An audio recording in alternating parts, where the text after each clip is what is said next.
There will be control. Hi, my name is Flo. I'm 46 and I'm currently in Costa Rica, and I'm going to share a bit about my plant medicine journey. I know some people are interested in hearing about it, particularly ayahuasca, but I kind of want to start at the beginning. So I'm going to break this down into mini-series. I don't even know what you call it.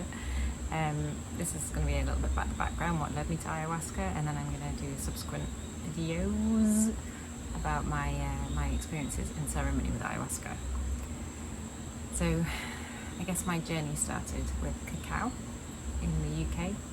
I sat in many cacao ceremonies, and it was my first experience of being in ceremony with a plant and the whole process of ceremony. And I loved the fact that you slow down, that you have a huge amount of respect for the plants, you hold space, and you give thanks and gratitude to the plants, and you take time to experience it fully. At some point, possibly before cacao, I had a feeling inside that mushrooms would help me, as in psilocybin, help me to heal. And it's really hard to explain. When I say help me to heal, my main things, I guess, that I suffered with were anxiety and insomnia. And my anxiety manifested in the form of social anxiety, where I couldn't go out without alcohol. And it got to the point where I would have to have a drink even before I went out, because I couldn't cope with the idea of being in a social situation and being sober. I haven't drunk now for about 4 or 5 years, but yeah, it was, and anxiety over the night. I really struggled at night time. I'd lock all of the doors, how many doors I had, all the windows. Even in the summer when it was hot, I couldn't have my windows open, and I'd lie there sort of like one eye open, not able to sleep. And anxiety, so many of the times, actually, it was at one point it was actually quite crippling. I had so much anxiety over so many things. Interestingly or not, when I got to the root cause of my insomnia, that was anxiety, and when I healed my anxiety, I healed my insomnia. So it wasn't all the other things, because I tried all the other things. It was the anxiety over the night, and I had this fear of intrusion and so many things. And I just had this feeling that psilocybin would really help me with that. I didn't know how or where or how it was going to happen. And I talked to a few people over the course of a few years, I guess, about psilocybin. And the messages I kept getting were the same. Like, it has to be in the right setting, it has to be in the right place, because it lasts for a really long time.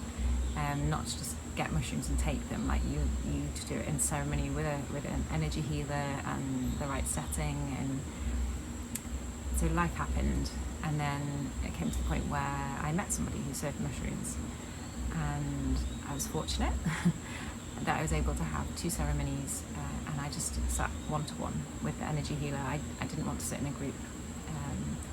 For me, that didn't feel safe. I had to feel safe, and that had to be one-to-one. The first healing that I did blew my mind, I guess. I couldn't lie down. The idea was that you lie down on the floor.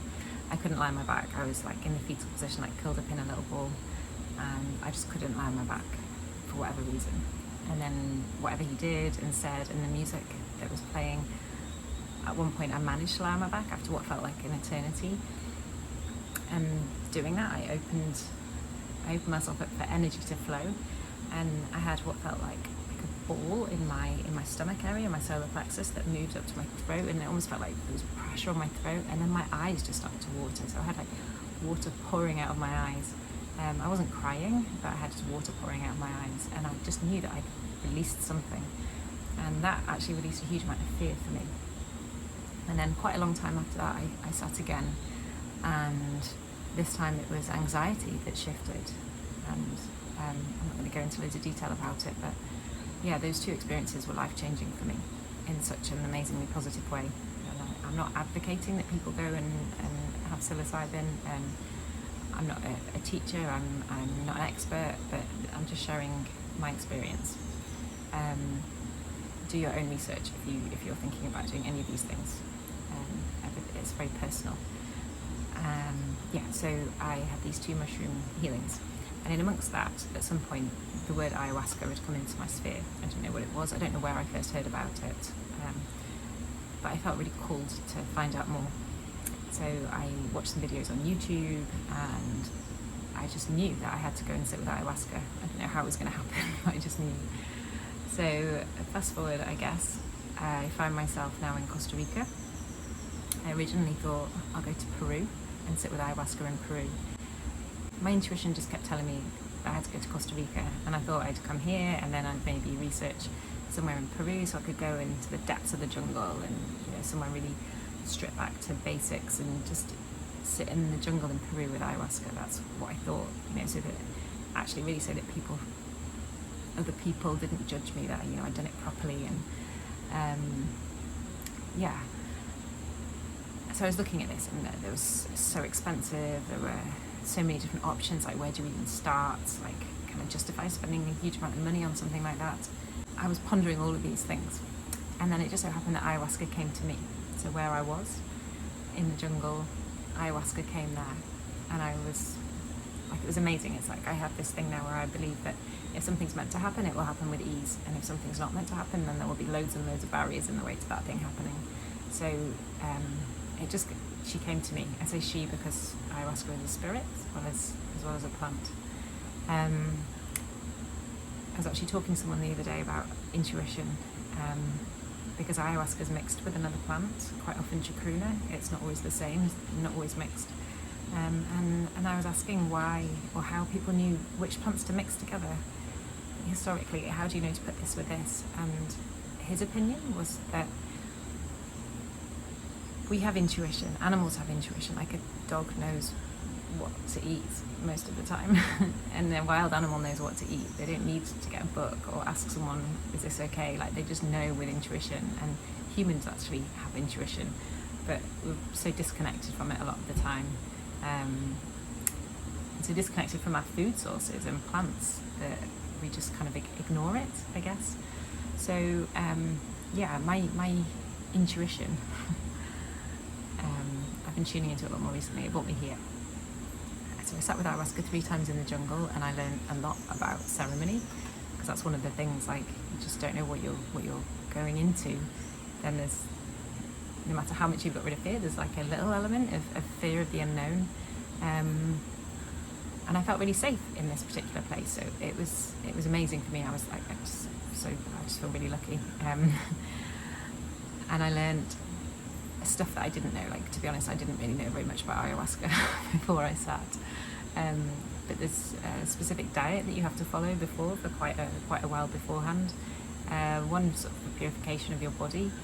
So no alcohol, no drugs, no sugar, no processed food, no processed salt, no red meat, no pork. Lots of things you have to avoid, some for safety reasons and some for purification. And then, like, the days of ceremony, the way where I was, it was you do ceremony on one day, then the next day you don't, and you do that 3 times, so alternate days. And you would have breakfast and lunch, and then a light lunch, and then after lunch you have no food, and then you sit in ceremony in the early evening. So sunsets here at the same time every day, like 5:30, 6 o'clock, something like that. So you sit as the sun is setting. This is my experience, it's not the same everywhere. And you all sit in a circle, and you will have a vomit bowl for purging, which I'll get into in another one. And the ayahuasca is served to you by a shaman. And all the ceremonies I've been to, there have been more people like helping, supporting, and music, with some silence and some music. Yeah, so I didn't really understand even how a ceremony worked, but it's like other ceremonies with a huge amount of respect for the plant. There's things that happen before you get to the point of drinking. It's not like you go to a bar and buy a drink and drink it. It's you sit down and you hold space, and you give gratitude to the plants and respect, and then you all take it in turns in a circle to go up and and drink the ayahuasca, which is served in like a little cup.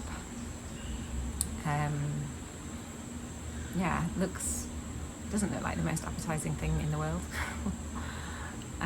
Doesn't taste like the most appetizing thing in the world, but it's absolutely incredible.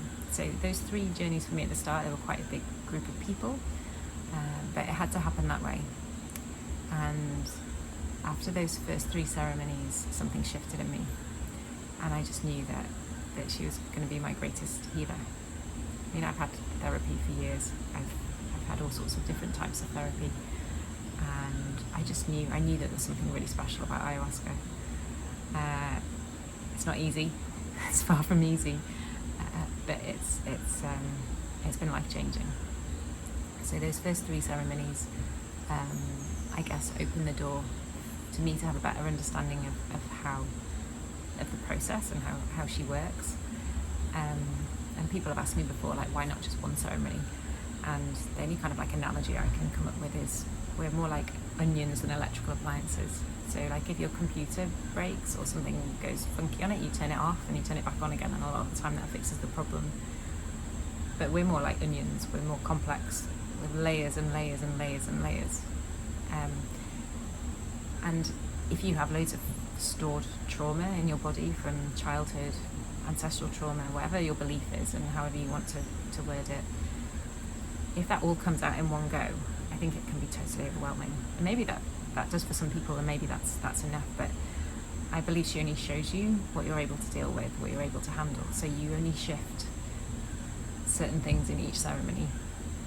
And I know, like in my first ceremony, in my 10th, I've sat 10 times now, the stuff that came up was basically what I needed to shift. It was really similar, but the first one got to a point that I was just like, that was my limit. The ceremonies in between had to happen in order for me to be in the right place to deal with the last ceremony that I had, which I feel that for me was just incredible. I don't know if I'll sit again. If she calls me, I will. Like, I never knew the first time that I was going to do those 3 ceremonies, and then after that I was going to sit again and again and again. I didn't have any of that planned. It just how life happened, and it's also just like fallen into place. But for me it's been absolutely incredible and life-changing, and I will talk about my experiences with ayahuasca in another video. Thank you.